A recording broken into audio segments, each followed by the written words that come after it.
Hey everybody, welcome back to Kat's Kitchen. I'm so glad you guys are back here with me for another episode. Today we're going to be making a gluten-free and sugar-free carrot cake. This recipe calls for coconut flour, so that's what I'm showing you here. I'm just passing through my sieve and just to make it nice and fine. And I'll be sure to leave you guys the link to this recipe down in the description box below. So we just want to make sure that we sieve everything that we're baking with to make sure that everything ends up being nice and smooth and fluffy. We end up getting a really nice texture towards the end of it.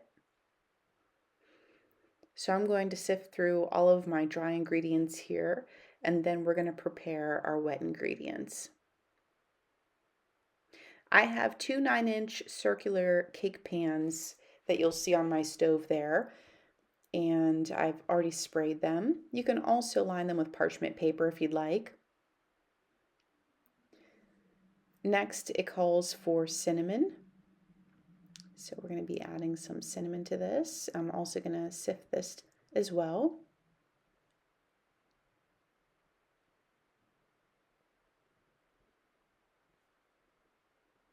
And I'm following the recipe to a T here because I've never made, when it comes to baking, I do try to follow the recipe exactly because I'm making this for a family party and they suggested a sugar-free dessert.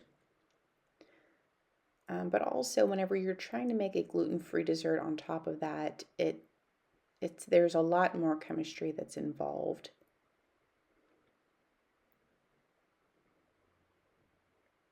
All right, so here is our baking soda. This is going to give it a little bit of a rise here. And I'm just checking my recipe in between to make sure that I don't miss any steps.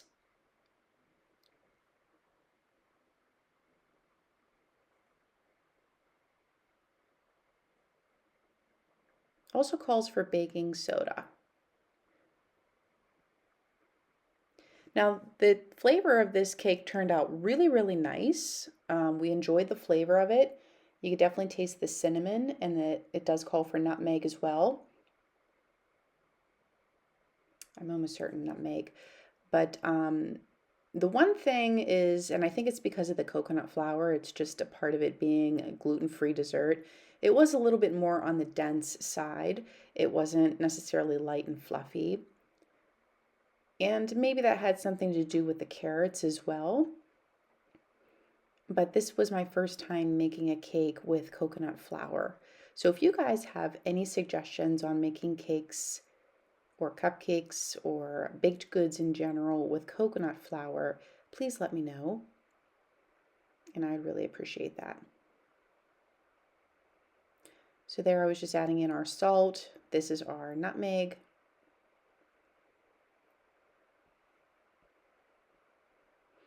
And then we're just going to, I usually just use a whisk and whisk all these dry ingredients together until well combined. And then we'll set this bowl aside and we'll mix up our wet ingredients.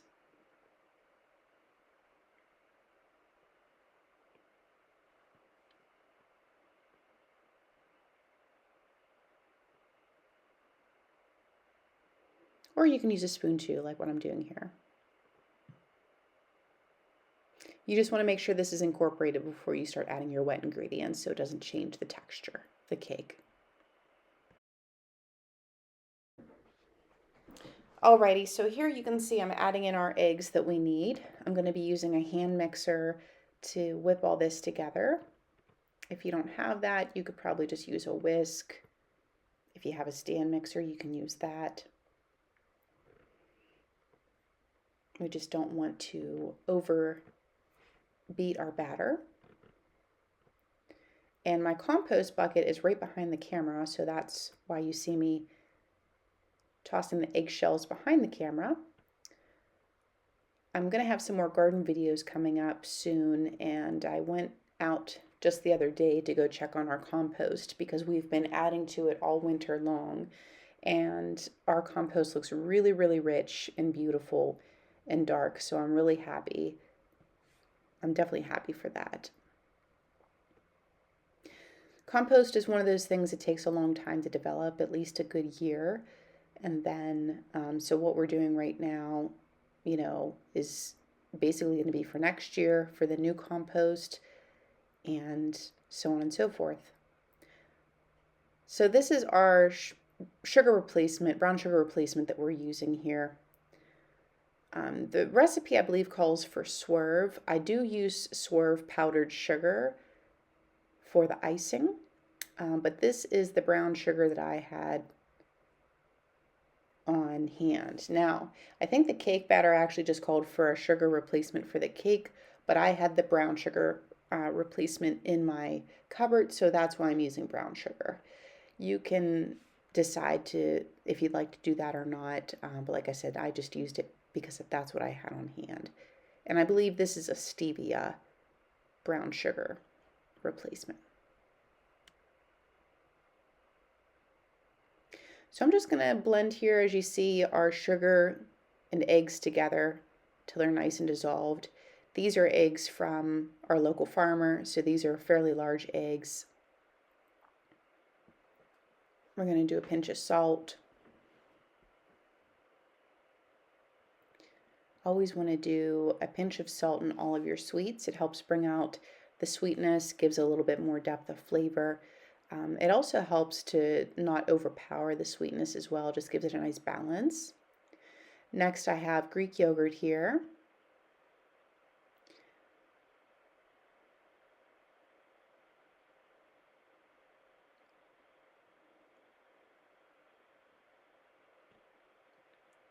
And then we're just going to blend all this together till it's nice and smooth. And along with some vanilla.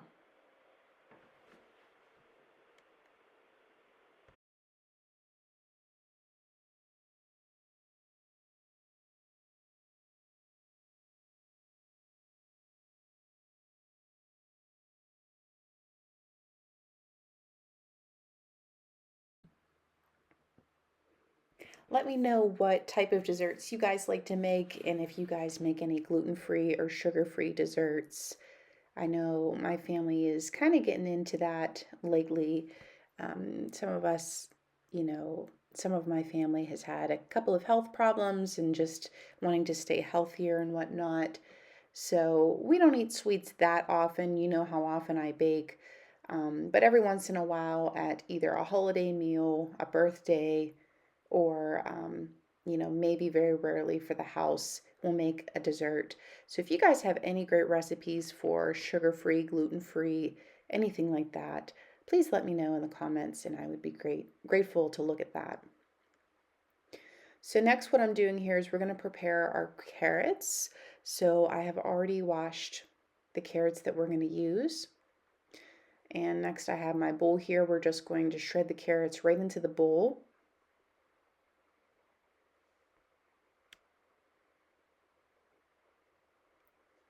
And you can either opt in or out to peel these if you'd like. That's completely up to you. Because we're going to be shredding them, that's really not going to be noticeable. But I know some people would prefer to peel their carrots depending on where they get them from, and I totally understand that.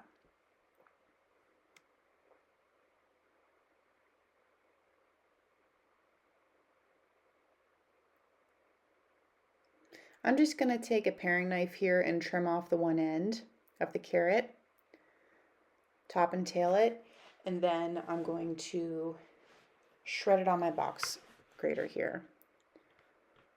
You just want to be careful when you get to the end part. Make sure that you don't accidentally cut yourself. You can also use a food processor if you'd like. I don't usually use my food processor unless it's for like a large project such as canning or whatnot, because it's I have a small kitchen, but my food processor is normally all the way in the back of the cupboard just because I don't use it that often. So because we only have 4 carrots here, I just figured I would do them myself.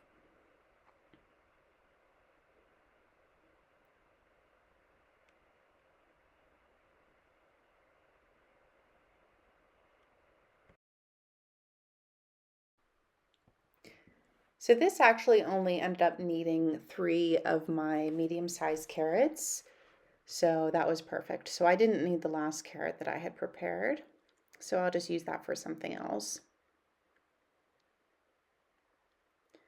Yeah, just be careful if you're not used to using a box grater, that it is very sharp. You can also use a rubber spatula if you need to scrape it out.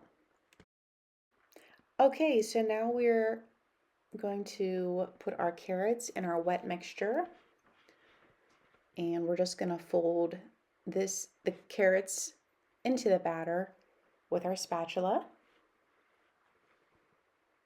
And by folding, that means, see how I'm scraping the side of the bowl and bringing it towards the center?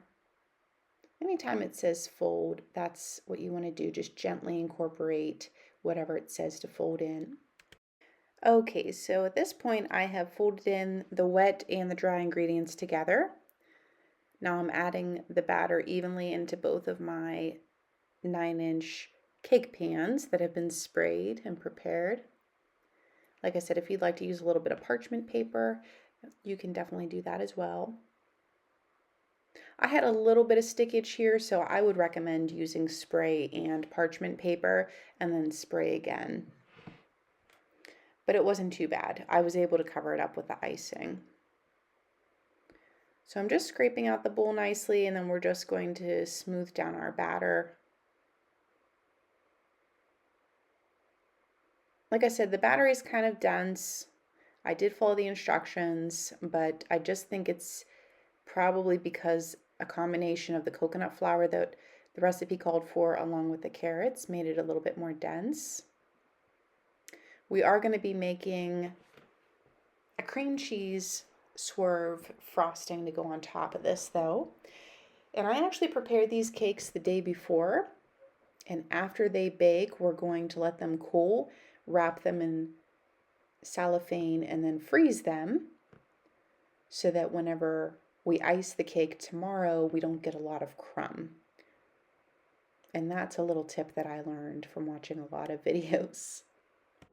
Alrighty guys, so we are back here with day 2 of our carrot cake. And I'm sure you saw me wrap up our 2 carrot cakes here with some cellophane, and I just stored them in the refrigerator overnight. The reason why we do this is because we want the cake to be firm whenever we ice it so that you don't get crumbs in your icing. That's a little tip. So these have been sitting out now for about an hour and a half, and they're ready to go. So we're gonna get our icing mixed up here. So for the icing, we're gonna need a third, let me see here. I'll leave the recipe down below. I believe it's a 1/3 cup of our plain Greek yogurt, vanilla. We need our swerve confectioner sugar, and then we need 12 ounces of cream cheese, which is 2 blocks. I also pulled the cream cheese out this morning so it can help to soften for us.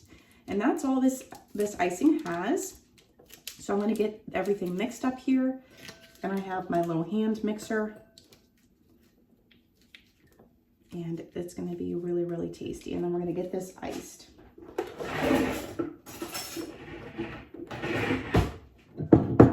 I'm going to soften up our cream cheese and our vanilla here together first. And then we'll add in the swerve confectioner sugar and our Greek yogurt.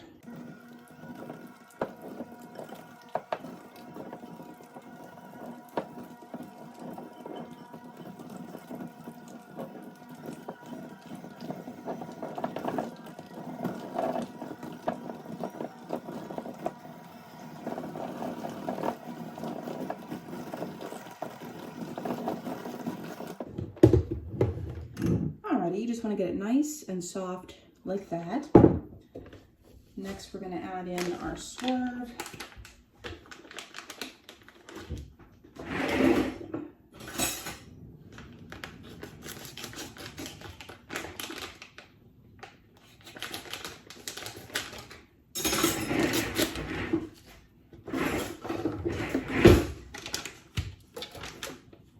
I've never worked with this before, but it looks really, really nice and fine.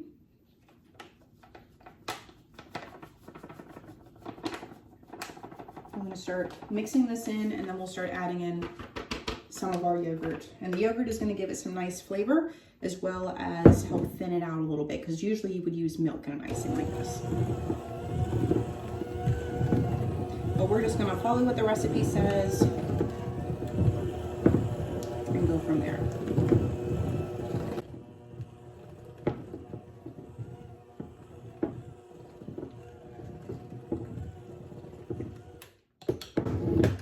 And then now we're gonna add in our yogurt.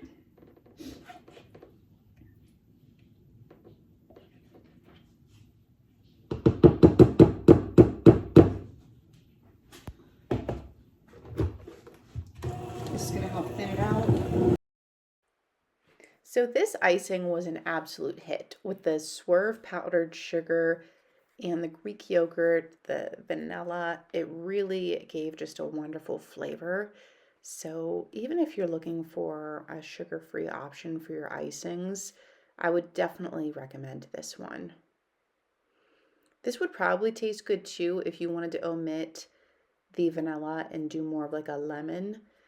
You could do some fresh lemon juice in here if you were needing an icing that, you know, referenced that. But it was super good and everyone loved it. Nice and velvety. You want to mix it till it's nice and velvety like that. Perfect. I'm going to give this a little sample so that we know, see if we need to add anything.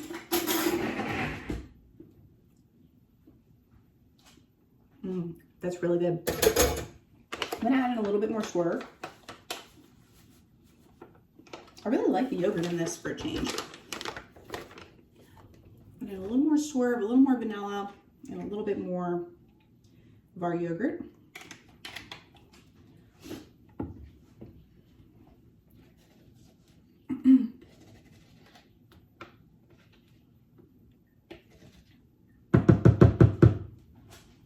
I would rather have a little bit more icing than not enough, because we're going to be putting a layer of icing in the middle and then all around the side, the top and the sides.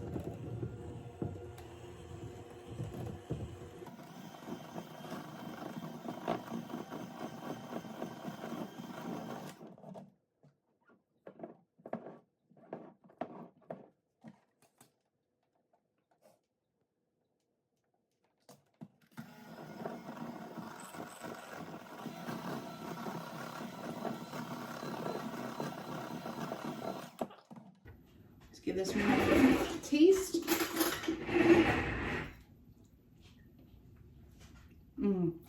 That's really, really good. Super tasty. It's not too sweet, it's just sweet enough. So now we're gonna get our cake iced. I said you wanna do this when your cake is cold. Even if it's been in the refrigerator, that's better than it being room temperature.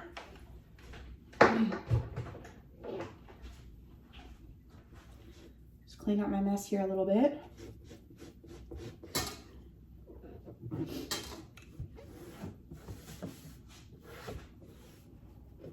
Okay, so for our cake here, I'm going to put a little parchment paper down.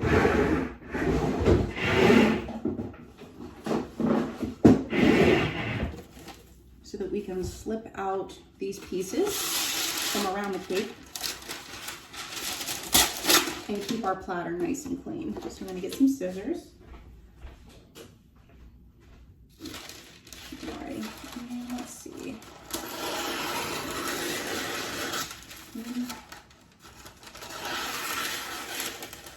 Two.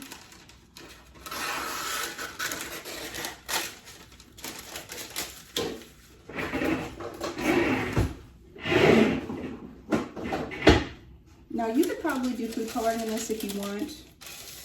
I'm just gonna leave it white. If you wanted to be a little bit festive.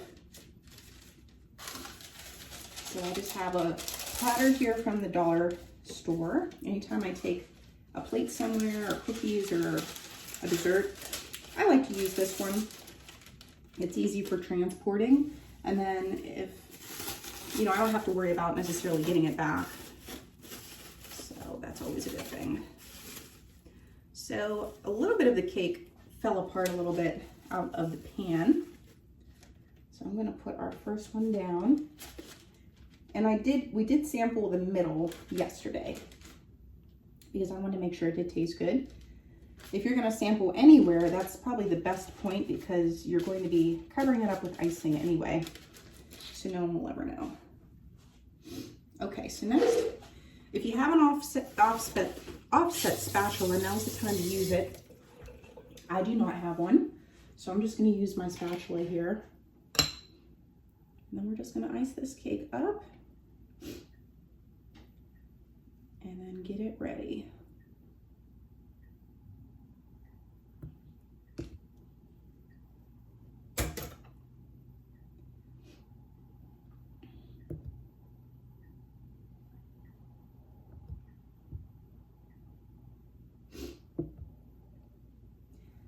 And then just to reiterate, this cake is technically gluten-free because remember we use the coconut flour for it.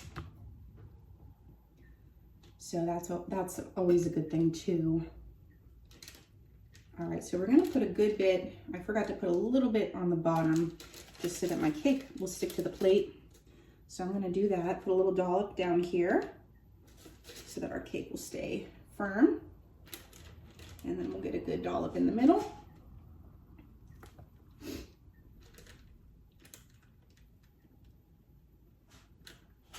Now I know these cakes are not level. Most cakes are usually not level either because of the oven not being, 100% level. And the batter sometimes will, go to one side. Or, in this case, we have a lot of texture going on here with the carrots. So I think that's also what helped it to not be as level as we'd like. So just trying to make this icing a little bit level here. You can fix a lot of mistakes with the icing. It's a good layer there, so I'm gonna grab our next one.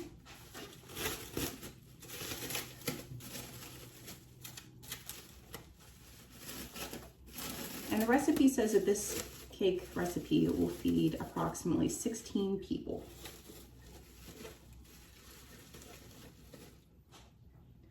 This one also had a little trouble coming out of the pan for me. So I'm just gonna put the crumbly bits down and hope for the best here. I'm just gonna lightly press, very, very gingerly, because I'm trying to even out that middle icing layer. And then now we're just gonna go ahead and pop our icing on, ice it all around the top and the sides.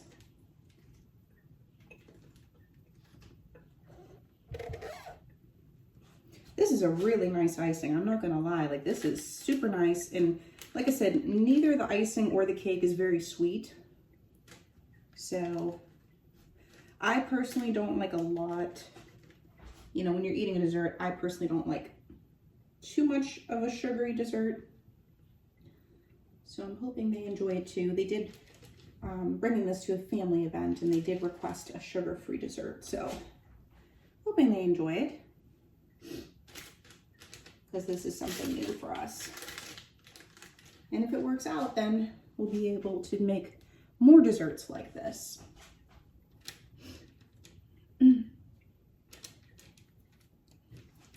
Yeah, so this is definitely, icing is your best friend when you're making a cake, because I'm just erasing all of the little mistakes of the cake. So that's really good.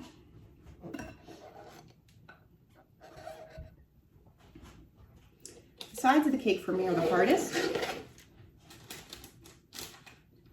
especially when they want to get a little crumbly on you. That's why freezing or doing this when the cake is cold really helps with that, so your cake doesn't crumble too much. And we're just being real gentle around the sides here.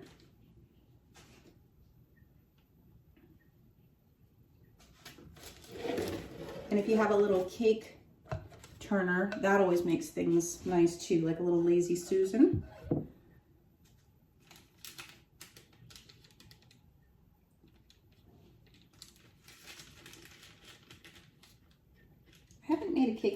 quite some time, so this is going to be nice.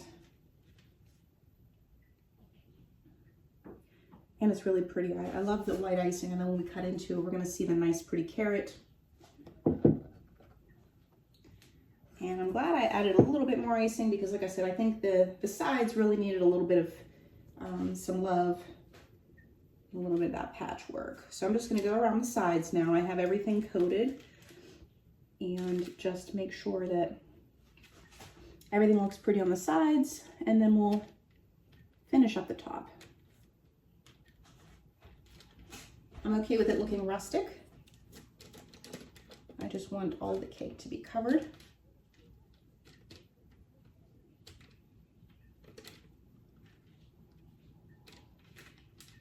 If you have an offset spatula, that would definitely help you here.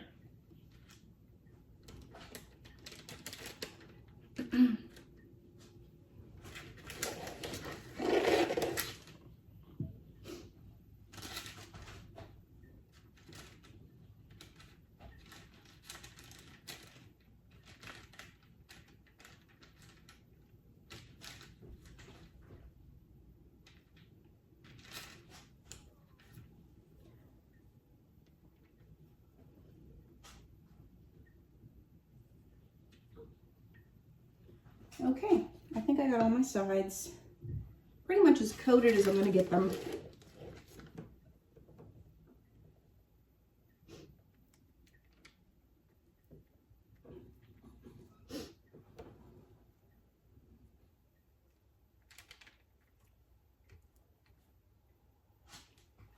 I'm just going to finish the rest on top here, and then just do like little swirls. You can make it nice and smooth if you want.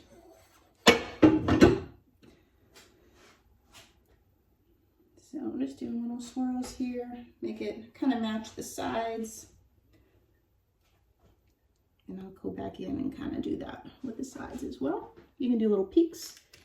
If you take a teaspoon or a tablespoon and you bend it at a 90-degree angle, you can do dips. So that's nice too. Okay, and I think that's it. That is everything I'm going to do for this cake.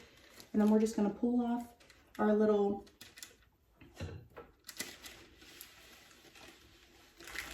parchment here so that our cake plate is clean. And that is the trick, keeping it nice and clean here.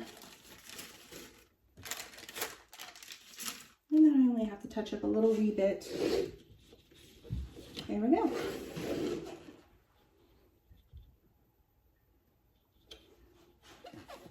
So guys, just want to thank you so much for watching. Please like, share, and subscribe, and I'll see you guys all in the next one. Bye-bye, friends.